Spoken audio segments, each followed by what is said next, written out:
Akashvani Adilabad 100.2 FM మనసు నిండా.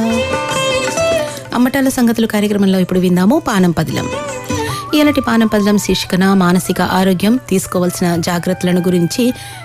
మానసిక ఆరోగ్యం అనేది మన ఆలోచనలు, మానసిక స్థితి మరియు ప్రవర్తనను ప్రభావితం చేయగల ఒక ఆరోగ్య సమస్య. మానసిక ఆరోగ్య సమస్య మన చుట్టూ ఉన్న ప్రపంచాన్ని, మనం చూసే మరియు దాని వ్యవహరించే విధానాన్ని ప్రభావితం చేయగలదు. ఇయాలటి పానం పదిలం శీర్షికన మానసిక అనారోగ్యంతో బాధపడే వ్యక్తులు తీసుకోవాల్సిన జాగ్రత్తలు, ఈ అంశం గురించి professor of psychiatry, Indian medical association మానసిక ఆరోగ్య అవగాహన కమిటీ రాష్ట్ర కన్వీనర్ డాక్టర్ విశాల్ ఆకులతో ముచ్చట విందాము. తనతో ముచ్చట వేడుతున్నారు కేలెనిన్. అసలు మానసిక ఆరోగ్యం అంటే ఏంటి? మానసిక పరిస్థితుల్ని ప్రభావితం చేసే అంశాలు, ముఖ్యంగా మానసిక ఆరోగ్యానికి సమస్యలు తీసుకురావడానికి కారణాలు, వాటి నివారణ తదితర అంశాలను గురించి అవగాహన కల్పించేందుకు ఈరోజు మన స్టూడియోలో ప్రొఫెసర్ ఆఫ్ సైకియాట్రీ, అట్లనే ఇండియన్ మెడికల్ అసోసియేషన్ అనుబంధ మానసిక ఆరోగ్య అవగాహన కమిటీ రాష్ట్ర కన్వీనర్ డాక్టర్ విశాల్ ఆకుల గారు ఉన్నారు. వారిని అడిగి ఆ వివరాలు తెలుసుకుందాం. నమస్కారం డాక్టర్ విశాల్ గారు. నమస్తే అండి. ముందుగా మా శ్రోతలకు ఈ మానసిక ఆరోగ్యం అంటే ఏమి అనేది చెప్పండి. తర్వాత మనం ఆ మానసిక ఆరోగ్యానికి సంబంధించిన సమస్యలు, పరిష్కారాల గురించి మాట్లాడుకుందాం. మానసిక ఆరోగ్యం అంటే యాక్చువల్గా మనిషి యొక్క ఆలోచన విధానం కానీ, తర్వాత ఆయన భావ వ్యక్తీకరణ కానీ, వాళ్ళ యొక్క ఎమోషన్స్ కానీ, తర్వాత వాళ్ళ యొక్క దైనందిన జీవితంలో మనకు ఏదైతే హయ్యర్ ఇంటెలెక్చువల్ ఫంక్షన్స్ ఉంటాయి, వాళ్ళ శ్రద్ధ కానీ, ఏకాగ్రత కానీ, జ్ఞాపక శక్తి కానీ, వాళ్ళు తీసుకునే నిర్ణయాలు కానీ, అది మన మెదడు అనేది కంట్రోల్ చేస్తుంది అనమాట. ఆ మెదడు అనేది కంట్రోల్ చేయాలంటే, అంటే మెదడు కంట్రోల్ ఉన్నప్పుడే మనిషి మానసికంగా బాగుండగలుగుతాడు. మానసిక బాగున్నాడు అంటే ఆయన నిర్ణయాలు తీసుకునే శక్తి బాగుండాలి, తర్వాత మాట్లాడే విధానం బాగుండాలి, తర్వాత మనిషి సంతోషంగా ఉండాలి, తర్వాత వాళ్ళ యొక్క దైనందిన జీవితం అనేది సాఫీగా ఉండాలి. సో అప్పుడే ఆ మనిషి యొక్క మానసిక ఆరోగ్యం బాగుందని చెప్తాము. సో కాబట్టి ఒక మనిషి యొక్క భావ వ్యక్తీకరణ, వాళ్ళ యొక్క ఎమోషన్స్ని కానీ, భావోద్వేగాలు కానీ కంట్రోల్లో ఉన్నప్పుడే మనిషి అనేది నార్మల్గా ఉండగలుగుతాడు. సో కాబట్టి ఎప్పుడైతే ఈ మానసిక ఆరోగ్యం బాగుండాలి అంటే మనకు మన మెదడు అనేది ఏంటంటే సాఫీగా, ప్రశాంతంగా, సంతోషంగా ఉండడానికి తోడ్పడాలి. సో ఇవన్నీ ఉన్నప్పుడు మానసిక ఆరోగ్యం బాగుందని చెప్పగలుగుతాం. అయితే అట్లాంటి ఈ మానసిక ఆరోగ్యాన్ని ప్రభావితం చేసే అంశాలు ఏముంటాయి? అంటే మానసిక సమస్యలు ఉత్పన్నం అవడానికి కారణాలు, అట్లాగే దానిలో ఉన్న రకాలు, వాటి గురించి కూడా చెప్తారు. ముఖ్యంగా మానసిక ఆరోగ్యాన్ని ప్రభావితం చేసే అంశాలు మన ఏంటంటే ముఖ్యంగా మన చుట్టూ ఉండే వాతావరణం అనేది చాలా ప్రభావితం చేస్తుంది. వాతావరణంలో ఏంటంటే మనకు ముఖ్యంగా కుటుంబ వాతావరణం కానీ, ఫ్రెండ్స్ ఉండే వాతావరణం కానీ, తర్వాత మన యొక్క హ్యూమన్ రిలేషన్స్ కూడా చాలా ప్రభావితం చేస్తాయి. తర్వాత సమస్యలు, ముఖ్యంగా ఆర్థిక సమస్యలు కావచ్చు, లేకపోతే కుటుంబ కలహాలు కావచ్చు, లేకపోతే ఇంకా ఏదైనా రకమైన ఒత్తిడి, మానసిక ఒత్తిడి వల్ల కూడా మానసిక సమస్యలు వస్తాయి. జెనెటికల్ కూడా రావచ్చు. అంటే ఇప్పుడు వంశపారంపర్యంగా ఏంటంటే తల్లిదండ్రుల నుంచి పిల్లలకు సంక్రమించవచ్చు, అది జన్యువుల ద్వారా సంక్రమిస్తుంది. దానివల్ల కూడా మానసిక సమస్యలు వస్తాయి. తర్వాత మన కొన్ని తినే ఆహారపు అలవాట్లు, తర్వాత మన న్యూట్రిషన్, తర్వాత మన యొక్క లైఫ్ స్టైల్, జీవన శైలి కూడా చాలా ప్రభావితం చేస్తుంది. ముఖ్యంగా మనం ఏ టైంలో పడుకుంటున్నాము, ఎలా డైట్ తీసుకుంటున్నాము, ఎవరితో మనం ఇంటరాక్ట్ అవుతున్నాము, మనం ఇవన్నీ కూడా మానసిక ఆరోగ్యాన్ని ప్రభావితం చేస్తాయి. తర్వాత రకాలు వచ్చేసరికి ఏంటంటే మానసిక సమస్యలు చాలా రకాలు ఉన్నాయి. ముఖ్యంగా ఏంటంటే మనం చెప్పుకోవాల్సింది ఏంటంటే డిప్రెషన్, ఒత్తిడి, మానసిక ఒత్తిడిలో. ఇప్పుడు మానసిక ఒత్తిడికి లోనైనప్పుడు ఏమవుతుందంటే మనలో స్ట్రెస్ హార్మోన్స్ రిలీజ్ అవుతాయి. ఈ స్ట్రెస్ హార్మోన్స్ అంటే ఏంటంటే ఇప్పుడు మనకు మీరు ఉదాహరణకు చూడండి, మనిషి మార్నింగ్ లేవగానే ఒక హ్యాపీగా, ఒక సంతోషంగా ఉంటాడు. దానికి కారణం ఏంటంటే మంచి ప్రశాంతంగా నిద్రపోయి ఉంటాడు. కాబట్టి మన మెదడులో ఉండే జీవరసాయనాలు, ముఖ్యంగా సెరోటోనిన్ కానీ, డోపమైన్ కానీ, ఇవేంటంటే సంతోషాన్ని పెంచే రసాయనాలు, మనిషిని ఒక స్టెబిలిటీగా, ఒక ఆత్మస్థైర్యంగా ఉంచే రసాయనాలు. ఇది ఏమవుతుంటాయంటే కొన్నిసార్లు ఇందాక మనం అనుకున్నట్టు కొన్ని మానసిక సమస్యలు ఒత్తిడికి ఎదురైనప్పుడు, లేకపోతే ఆటుపోట్లకు ఎదురైనప్పుడు ఏమవుతుందంటే మన యొక్క మెదడులో ఉత్పత్తి అయ్యే జీవరసాయనాలు అనేవి తగ్గిపోతాయి. తగ్గిపోయినప్పుడు ఏమవుతుందంటే మనిషి డీలా పడిపోతాడు. ఎలా అయితే బండిలో పెట్రోల్ తగ్గిపోతే బండి ఎలా నడవదో, ఒక మొక్కకు వాటర్ అందకపోతే ఎలా వాడిపోతుందో, మనిషికి ఈ జీవరసాయనాలు మెదడులో తగ్గినప్పుడు నిరాశ, నిస్పృహ, తర్వాత నేను ఏం చేయలేను, ఆత్మహత్య ఆలోచన, ఆత్మన్యూనత భావం ఏర్పడుతుంది. తర్వాత ఏ పని చేయలేని నేను ఎందుకు పనికిరానేమో అని ఒక ఆత్మన్యూనత భావన మెరపడి ఆత్మహత్య ఆలోచనలు అనేవి వస్తుంటాయి. ఇప్పుడు మనం రోజు పేపర్లో చూస్తున్నాము, చాలా మంది యూత్ కానీ, లేకపోతే రైతులు కానీ, లేకపోతే మంచి మంచి ఎడ్యుకేటెడ్ పీపుల్ కూడా వాళ్ళు ఏంటంటే ఈ డిప్రెషన్ వ్యాధితో తాళలేక ఆత్మహత్య చేసుకుంటున్నారు. సో దీనికి పరిష్కారం ఉందనేది తెలవడం లేదు. ఇది ఒక సమస్య. దీన్ని గుర్తించడం అనేది చాలా ఇంపార్టెంట్. రెండవ సమస్య ఆందోళన. మీరు చాలా మందిలో చూడండి, ఒక మంచి ఇంటెలిజెంట్ పీపుల్ కూడా కొన్నిసార్లు ఇంటర్వ్యూస్కి వెళ్ళినప్పుడు చిన్న చిన్న ఫోబియాస్ ఉంటాయి. ఇప్పుడు ఇంటర్వ్యూ ఫేస్ చేయాలంటే భయము, లేకపోతే నలుగురిలో సోషల్గా కలవాలంటే భయము, లేకపోతే ప్రయాణం చేయాలంటే భయము, లేకపోతే కలిసి మెలిసి ఉండడం భయం. ఇప్పుడు లిఫ్ట్లో కూర్చోవాలంటే ఆ క్లోజ్డ్ సర్కిల్లో భయం, తర్వాత వాటర్ అంటే భయం. ఇలాంటి కొన్ని ఆందోళన ఉంటాయి. తర్వాత లేకపోతే కొన్నిసార్లు తెలియకుండానే భయం అనేది వస్తుంటుంది.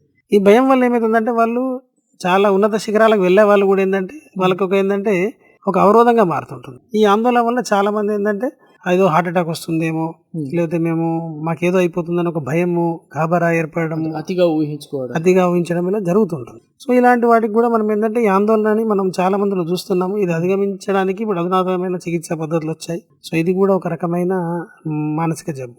ఇక ఇంకో విషయం ఏంటంటే మీరు చూస్తుంటారు చాలా సినిమాల్లో, ఇప్పుడు మహానుభావుడు సినిమాలో ఆయన చేసిన పని చేయడము, లేకపోతే ఏదో చేతులు అపరిశుభ్రంగా ఉన్నాయని భావించడం అనేది జరుగుతుంటుంది.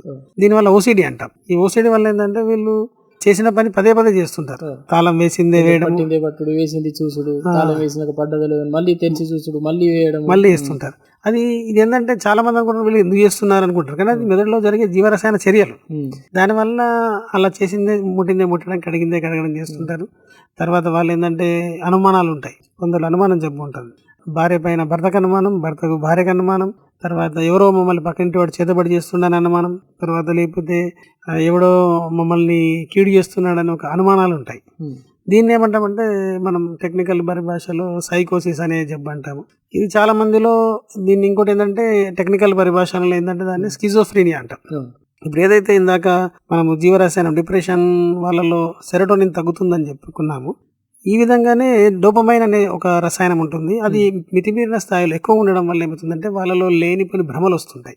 అంటే వాళ్ళు చాలా మంది అనుకుంటారు వీడేంటి ఇలా మారిపోయాడు, ఇప్పటివరకు బాగానే ఉన్నాడు, పక్కింటి వాడు చేతబడి చేశానంటాడు, ఇంట్లో వాళ్ళే ఫుడ్లో కలిపారంటారు, తర్వాత భార్య పైన అనుమానిస్తుంటాడు, ఎవరు లేకపోయినా మాట్లాడుకుంటాడు, ఆయన అనుకుంటారు. దానికి గల కారణం ఏంటంటే మెదడులో ఆ జీవరసాయన స్థాయి పెరగడం వాళ్ళ ఏంటంటే ఆ భ్రమాలను కనిపిస్తాయి. ఎవరు లేకపోయినా అక్కడ మనుషులు ఉన్నట్టు కనిపిస్తారు, మనుషులు మాటలు వింటున్నట్టు కనిపిస్తుంది. దానివల్ల భయభ్రాంతులు లోనవుతుంటారు వాళ్ళు. ఇదొక రకమైన సమస్య. ఇంకా ఒకటి ఏంటంటే మీరు చూస్తుంటారు, ఇప్పుడు అపరిచితుడు సినిమా ఇట్లాంటి కొన్ని సినిమాలు చూస్తుంటారు. సో వాళ్ళు ఏంటంటే ఎమోషనల్గా ఇట్లా చాలా ఎమోషనల్గా ఉంటారు. అంటే ఎక్కువ మాట్లాడడము, ఎక్కువ పాటలు పాడడము, డ్యాన్సులు చేయడము, అలానే బాగా హుషారుగా ఉండి వింతగా ఉండి నార్మల్ స్థాయికి మారిపోతుంటారు. మళ్ళీ డల్గా అయిపోతుంటారు. అంటే ఒక మనిషిలో రెండు రకాల భావ వ్యక్తీకరణ ఉంటుంది. కొన్నిసార్లు ఏమో బాగా హుషారుగా ఉంటారు, మళ్ళీ తర్వాత డల్ అయిపోతారు, మళ్ళీ నార్మల్ అయిపోతుంటారు. దీన్ని బైపోలార్ డిజార్డర్ అంటారు. రీసెంట్ గా ఇప్పుడు చూస్తున్న సమస్యలు మేము ముఖ్యంగా ఏంటంటే మత్తు పదార్థాలకు బానిస కావడం. యువత చాలా మత్తు పదార్థాలకు బానిస అవుతున్నారు. ఆల్కహాల్ తాగడము, గంజాయి తీసుకోవడము, గుట్కా తినడము, తంబాకు, సిగరెట్ తాగడము, తర్వాత ప్రమాదకరమైన ఇప్పుడు ఆన్లైన్ గేమ్స్, ఒకటి ఈ సోషల్ మీడియా అడిక్షన్.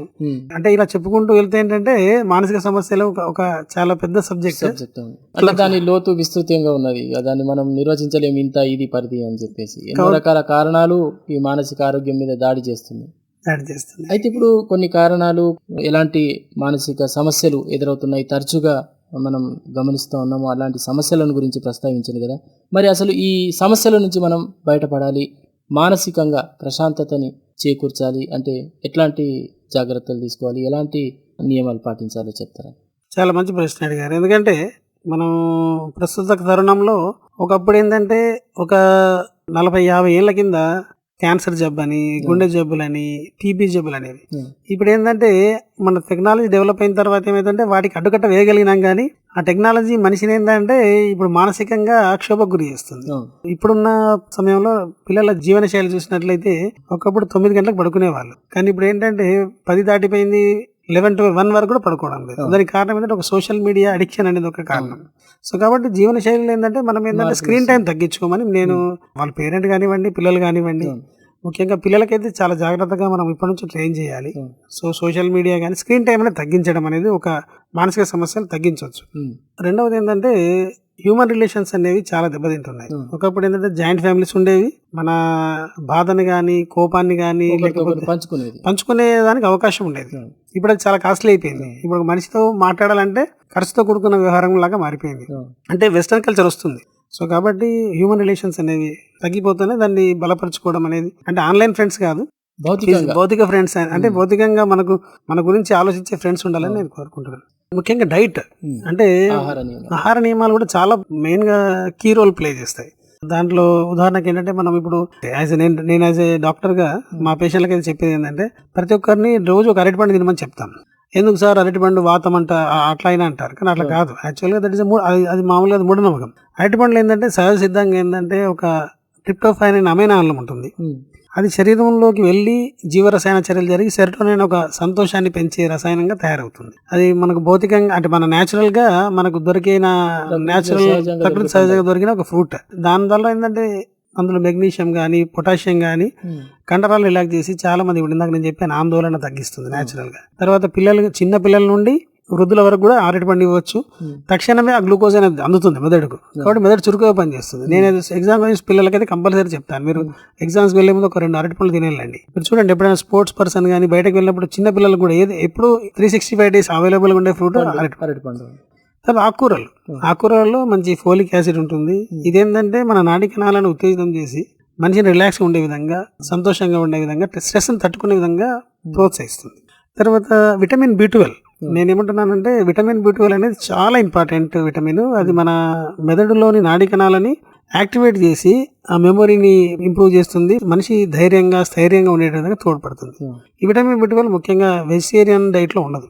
ఈ డైరీ ప్రొడక్ట్స్ అంటే ఎనిమల్ ఆరిజిన్ మాత్రమే ఉంటుంది. పాలు, పెరుగు, వెన్న, నెయ్యి, లేకపోతే ఎగ్స్ కానీ ఫిష్ కానీ నాన్ వెజిటేరియన్ ఐటమ్స్లో ఉంటుంది.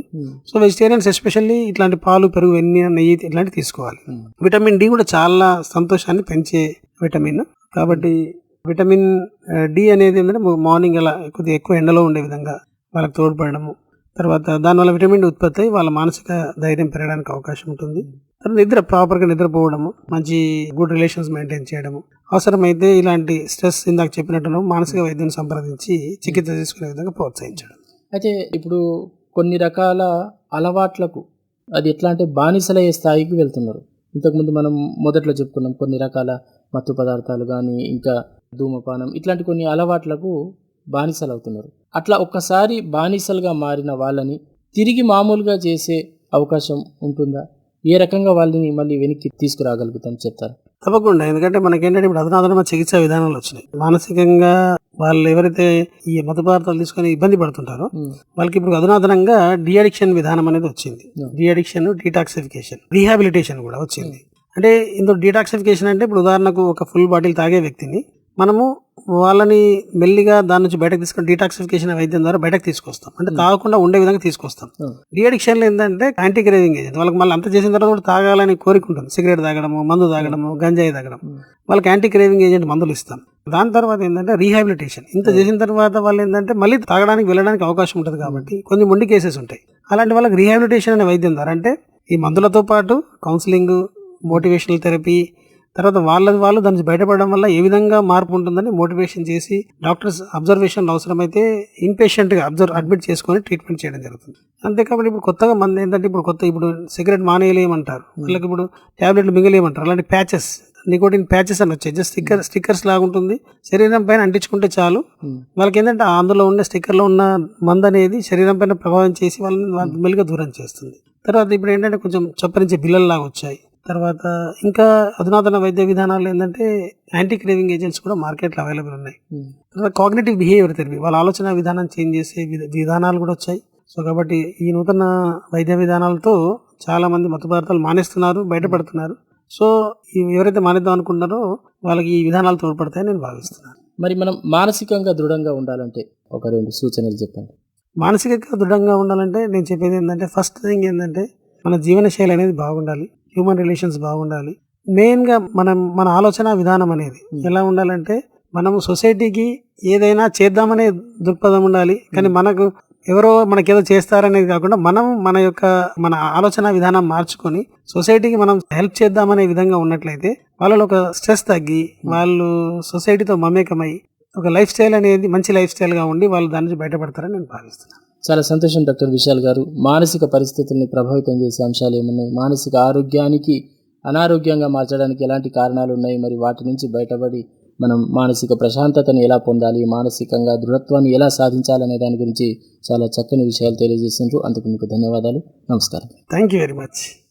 పానం పదలం ఆరోగ్య శీర్షికన మానసిక ఆరోగ్యం తీసుకోవలసిన జాగ్రత్తలను గురించి professor of psychiatry, Indian medical association మానసిక ఆరోగ్య అవగాహన కమిటీ రాష్ట్ర కన్వీనర్ డాక్టర్ విశాల్ ఆకులతో ముచ్చట విన్నాము. తనతో ముచ్చట పెట్టిండ్రు కే లెనిన్. ఆకాశవాణి ఆదిలాబాద్ 100.2 FM మనస్సు నిండా.